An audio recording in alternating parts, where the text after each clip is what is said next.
The new letter today telling Mrs May that she should be prepared to walk away from negotiations here without an agreement.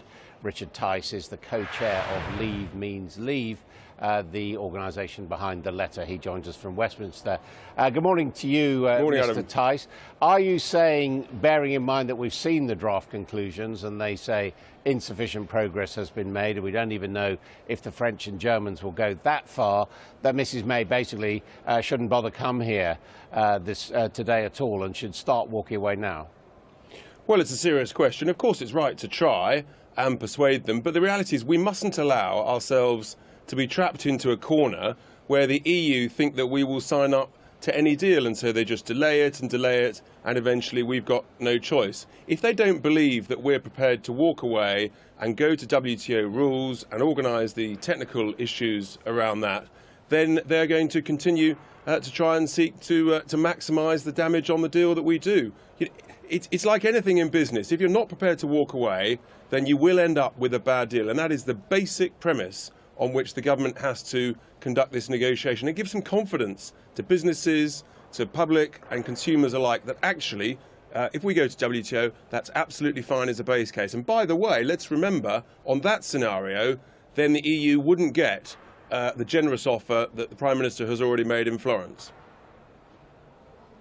Yeah, I want to ask you about that because, as you say, you're a businessman, you like to do things in a business-like fashion.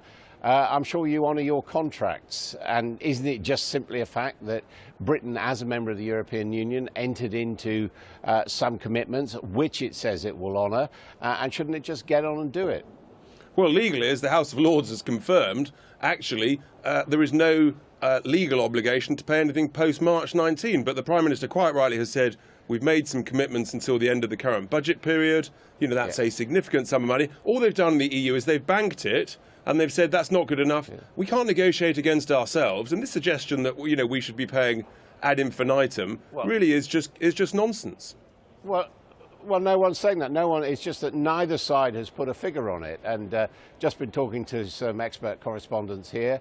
They say they think probably that figure is about 50 billion euros over the next 3, 4, 5 years.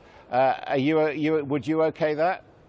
What at all? Not at all. No one's actually given any justification for any payments, legal justification, beyond March 19. But the Prime Minister's made a generous offer, but we're not going to negotiate against ourselves. And no one's clarified why these additional payments should be made. They're just talked about. Frankly, let's be clear, because the EU's got a financial problem. Actually, just on that point, we agreed as a member of the European Union a budget going up to the end of 2020. And that's what I've just said. And that's what I've just said. The Prime Minister's already conceded that. You said we didn't have an obligation beyond March 19. Legally, the obligation is March 19. Morally, no. Legally, it's March 19. Morally, it's until the end of the budget period. We've already agreed that with the Prime Minister's Florence speech. She's just banked. The EU has just banked it, and they want more and more. And we shouldn't. She can't allow herself to be humiliated. Yeah.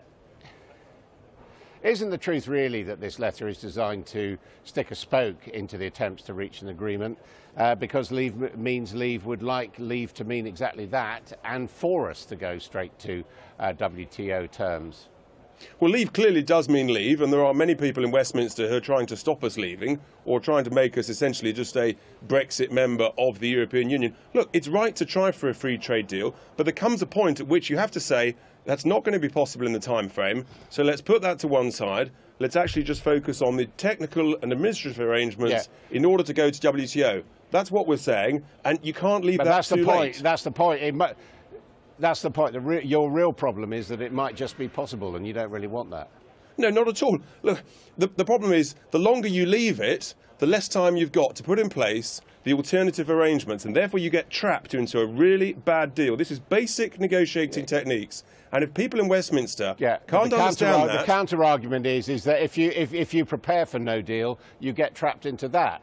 Which I put it to you again. Not at all. You run them absolutely. No, I'm sorry, Adam. That's complete nonsense. You run the two in parallel, but it's really important the EU understands that we will have these alternative arrangements in place. If we don't, we get trapped into a really bad long-term transitional deal, and that would be bad for this country, and that's not what our negotiators should allow. Kenneth Clarke this morning, former Chancellor, said it would be a disaster for Britain if we exited without a deal. He said that there would be tariffs on our exports to Europe, which is still our largest market, and massive queues at ports, and quite possibly he agreed with Philip Hammond that airline travel might grind to a halt. Do you really want that? Look, no one wants that, and that's not going to happen. I mean, all this sort of Project Fear scaremongering is complete nonsense. Take the airline point.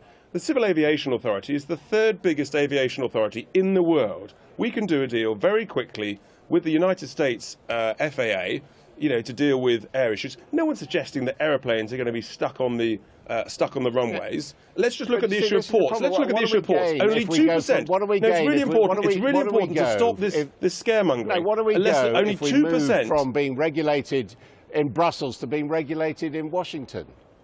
No, that's in respect of flying, for example, to the US, which, of course, is one of the most profitable routes for the major airlines. And medicines take this issue at Dover. Take the issue at Dover. Only about 2% of goods are physically inspected. You can have inland clearance zones. You can have trusted trader status. What we need to stop is this defeatism amongst people in Westminster who don't adopt a can-do, business-like approach to getting through these issues. That's what's required in order to be able to have a sort of the right deal and the right arrangements for the UK. You didn't frankly have the balls to put country before party.